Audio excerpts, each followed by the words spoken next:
నమస్కారం.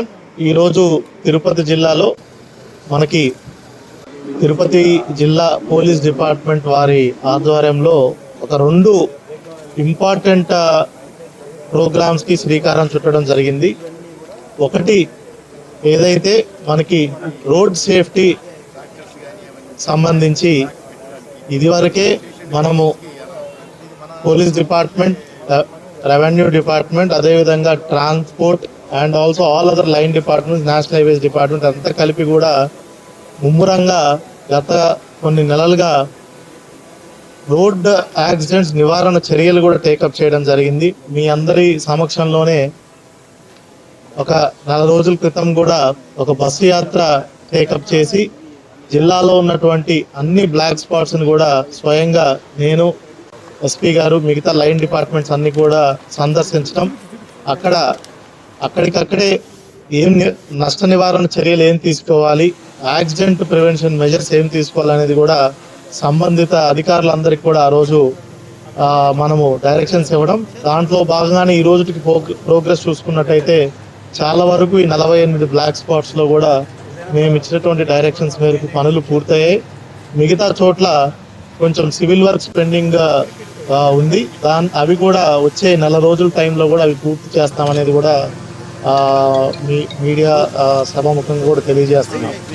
దాంట్లో భాగంగానే ఒకటి బ్లాక్ స్పాట్స్ ఐడెంటిఫికేషన్ ఒకటైతే అక్కడ రెక్టిఫికేషన్ రెండోది అయితే, మూడోది మనకి ఇందాక ఎస్పీ గారు చెప్పినట్టు మనకి చాలా చోట్ల ఈ ఏదైతే స్టాగ్నెంట్ ఉన్నటువంటి వెహికల్స్ని వెనకాల నుంచి ఫిక్స్ చేయటం, దానివల్ల కూడా చాలా వరకు మరణాలు సంభవిస్తున్నాయి. దానిని ప్రివెంట్ చేయటం, అదేవిధంగా ఎక్కడ పడితే అక్కడ మనకి మేజర్ హైవేస్లో unauthorized and traffic rules violation చేసే ఇటువంటి వాళ్ళని కూడా గుర్తించడానికి మనకి ఇప్పుడు సుమారుగా 11 వెహికల్స్ని డెడికేటెడ్గా జిల్లా ఎస్పీ గారు వీటిని ఓన్లీ రూట్ మార్కింగ్ చేసి ప్రతి ఒక్క వెహికల్ కూడా సుమారుగా యావరేజ్ ఒక 25 to 40 కిలోమీటర్స్ రేంజ్లో ఒక వెహికల్ రోజు తిరుగుతుంది. వాటన్నిటికి కూడా ముఖ్యమైనటువంటి ఇదేంటంటే డ్యూటీ ఏంటంటే ఏదన్నా వెహికల్ స్టాగ్నేషన్ ఉన్నా, అది ఏదన్నా యాక్సిడెంట్స్ అయితే వాటిని అన్నీ గుర్తించి పేషెంట్ని హాస్పిటల్కి తరలించడం, సమాచారాన్ని ఏదన్నా ఇమ్మీడియట్గా సంబంధించిన కంట్రోల్ రూమ్కి అందించడం, ఇట్లాగా వీటన్నిటి కోసం వెహికల్స్ పెట్టడం జరిగింది. ఈరోజు చూసుకున్నట్టయితే ఈ రోడ్ సేఫ్టీ వెహికల్ ప్రతి దానికి కూడా మనం ప్రతి వెహికల్కి ఒక 10 రిఫ్లెక్టివ్ జాకెట్స్ అందించడం జరుగుతుంది.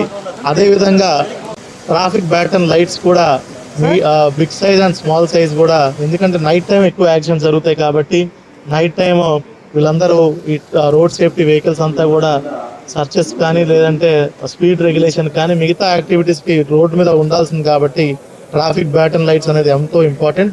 అదేవిధంగా మనకి సేఫ్టీ ట్రాఫిక్ కోన్స్ కూడా ఈరోజు ప్రతి ఒక్క వెహికల్కి ఒక 20 కూడా మనం అందించడం జరిగింది. దానివల్ల ఏంటంటే ఎక్కడన్నా రోడ్ వర్క్స్ రిపేర్స్ అవుతున్నా కూడా, ఏదన్నా ఆల్రెడీ వెహికల్ ఏదన్నా ఆగిపోయి ఉన్నా కూడా, ఏదన్నా యాక్సిడెంట్ అయినా కూడా అక్కడ ట్రాఫిక్ కోన్స్ని పెట్టి మిగతా వెహికల్స్ని వెనక వచ్చినటువంటి వాహనదారు కూడా మనము ఒక అలర్ట్ ఇవ్వడం జరుగుతుంది. అదేవిధంగా రిఫ్లెక్టివ్ టేప్ రూల్స్, ఇందాక మేము కూడా కొన్ని వెహికల్స్కి ఈ అడెసివ్ టేప్ని, రిఫ్లెక్టివ్ టేప్ని కూడా అంటించడం జరిగింది. ఈ నైట్ టైం ఈ రిఫ్లెక్టర్స్ వల్ల బ్యాక్ సైడ్ ఉన్నటువంటి వెహికల్స్కి మనకి ఒక ఇండికేషన్ లాగా ఉంటుంది, తద్వారా యాక్సిడెంట్స్ కూడా ప్రివెంట్ అవుతాయి. ఇట్లా ఈ 11 వెహికల్కి కూడా సుమారు ఒక 15 లక్షల రూపాయలు మనము ఖర్చు పెట్టి ఈరోజు అన్ని వెహికల్స్ కూడా ఇవ్వడం జరుగుతుంది.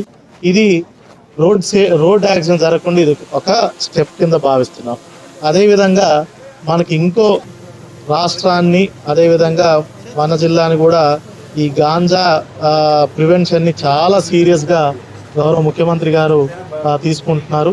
దాంట్లో భాగంగానే గడిచిన నెలలో కూడా స్వయాన నేను, ఎస్పీ గారు సుమారుగా 4500 కేజీల గాంజాని మనము ఇన్సినరేటర్ పద్ధతిలో డిస్ట్రాయ్ చేయడం జరిగింది.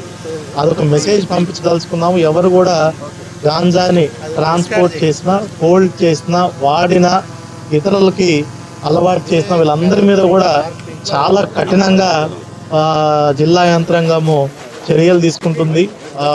అన్ని రకాల కేసెస్ కూడా పెట్టడానికి కూడా మేము ఎటువంటి ఆలోచన లేకుండా ఖచ్చితంగా ఎటువంటి ఇది లేకుండా కూడా పెడతాము. గాంజా దాంట్లో మాత్రం చాలా సీరియస్గా అయితే ఉంటాం. దాంట్లో భాగంగానే ఈరోజు మొట్టమొదటిసారిగా రాష్ట్రంలో మన జిల్లాలో సుమారుగా 10,000కి పైచిలుకుగా ఈ గాంజా టెస్ట్ చేసే కిట్స్, ఏదైతే మనకి ర్యాపిడ్ కిట్స్ లాగా ఉంటాం, ఈ సిమిలర్ టు ప్రెగ్నెన్సీ కిట్స్ మాదిరి సేమ్ అలానే ఉంటుంది.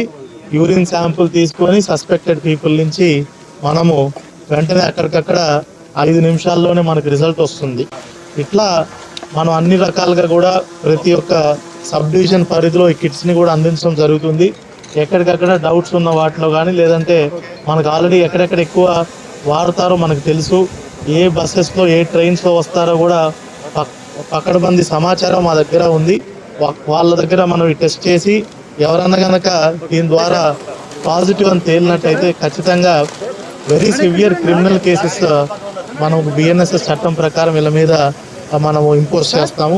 ఇంకో విషయం మీ అందరికీ తెలియజేయడం ఏంటంటే, ప్రజలకు కూడా జిల్లా యంత్రం దీన్ని చాలా సీరియస్గా డీల్ చేస్తుంది. దీంట్లో భాగంగానే మనకు గడిచిన 2 సంవత్సరాల్లో ఎక్కడ పెట్టనన్ని విధంగా సుమారుగా గాంజాకి అయితేనేమి, రౌడీ షీటర్లు అయితేనేమి, రెడ్ శాండర్స్ అయితేనేమి సుమారుగా 37 ప్రివెంటివ్ డిటెన్షన్ కేసెస్లు, పీడీ కేసులు అంటాం, 37 కేసుల్ని మన జిల్లాలో పెట్టడం జరిగింది. దీన్ని బట్టి ప్రతి ఒక్కరు కూడా అర్థం చేసుకోవాలి. ఎస్పెషల్లీ గాంజా కానీ, అదేవిధంగా ఉమెన్ సేఫ్టీకి సంబంధించి కానీ, మిగతా ఇతరత్ర లా అండ్ ఆర్డర్ ఇష్యూస్ కానీ, రెడ్ శాండర్స్ దానికి కూడా గౌరవ ఉప ముఖ్యమంత్రి గారు కూడా ఇక్కడ స్వయంగా విచ్చేసి ఆయన కూడా ఆదేశాలు ఇచ్చున్నారు. వీటన్నిటిలో కూడా జిల్లా యంత్రాంగం చాలా కఠినంగా ఉంటుందనేది కూడా ఈరోజు మీ మీడియా మిత్రులందరికీ కూడా ద్వారా ప్రజలందరికీ కూడా తెలియజేస్తున్నాం. తద్వారా మనకి ఎక్కడ ఎటువంటి పుణ్యక్షేత్రమైనటువంటి ఈ జిల్లాలో, స్వయాన వెంకటేశ్వర స్వామి ఉన్నటువంటి ఈ జిల్లాలో ఎటువంటి అవాంఛనీయ సంఘటనలకు తావు లేకుండా జిల్లా యంత్రాంగం కూడా అహర్నిశలు కష్టపడుతుందని కూడా మీ మీడియా మిత్రుల ద్వారా తెలియజేస్తాం. ఈరోజు దాంట్లో భాగంగా ఈ 2 కార్యక్రమాలకి ఇక్కడ చేస్తున్నందుకు కూడా చాలా సంతోషంగా ఉంది. మీ ద్వారా అందరికీ తెలియజేయాలనే ఉద్దేశం కూడా జిల్లా యంత్రం ద్వారా మిమ్మల్ని రిక్వెస్ట్ చేస్తాం. Thank you.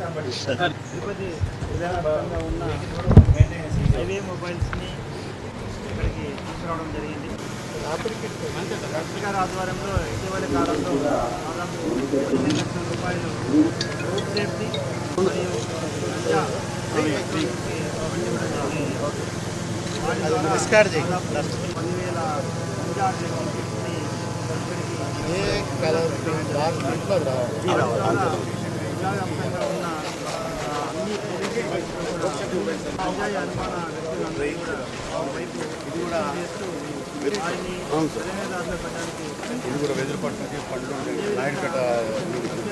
ప్రధానమైన అంశాలు అనేక మంది కూడా లక్షలాది మంది రావడం వల్ల యాక్సిడెంట్స్ ఎక్కువ అవడం వల్ల యాక్సిడెంట్స్ కంట్రోల్ చేయడానికి అన్ని రకాల ప్రయత్నాలు చేయడం జరిగింది. ముఖ్యంగా ఇటీవల కాలంలో బస్సు యాత్ర ద్వారా ఎక్కడైతే ఎక్కువగా యాక్సిడెంట్స్ ఉన్నాయో, యాక్సిడెంట్స్ అవుతున్నాయో ఆ ప్రాంతాలను జిల్లాలోని అన్ని డిపార్ట్మెంట్లు కలెక్టర్ గారి ఆధ్వర్యంలో అక్కడ ఎటువంటి చర్యలు తీసుకోవాలని ప్రయత్నించడం జరిగింది. దాంట్లో భాగంగా ఇప్పటివరకు వివిధ చర్యలు తీసుకోవడం కూడా జరుగుతుంది. ముఖ్యంగా హైవేలో కూడా నైట్ టైం ఆగి ఉన్న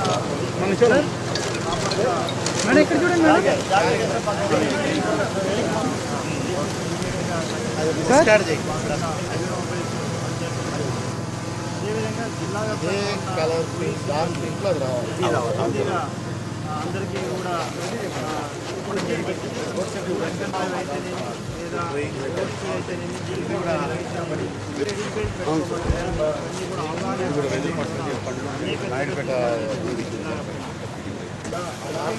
ఈరోజు దాదాపు ఆగి ఉన్న వీటికి కూడా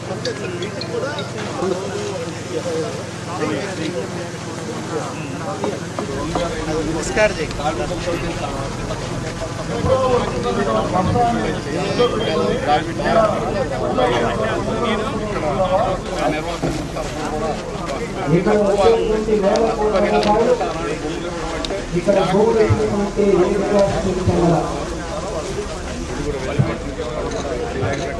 కాపాడుకోవాలి. ఈ ప్రాంతం లేకపోతే ఎలా రైతు ఏ పని లేకపోతే ఎక్కడైనా మైనింగ్ కొంతకాలం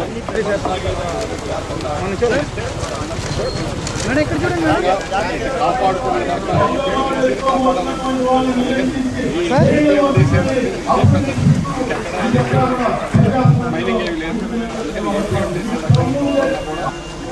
బల్క్ టెండర్ వదిలేయడం అనేది ఏకైక పరిష్కారం. అది చెయ్యకపోతే అవినీతి మీదే మేము పోరాడాలనుకుంటుంది.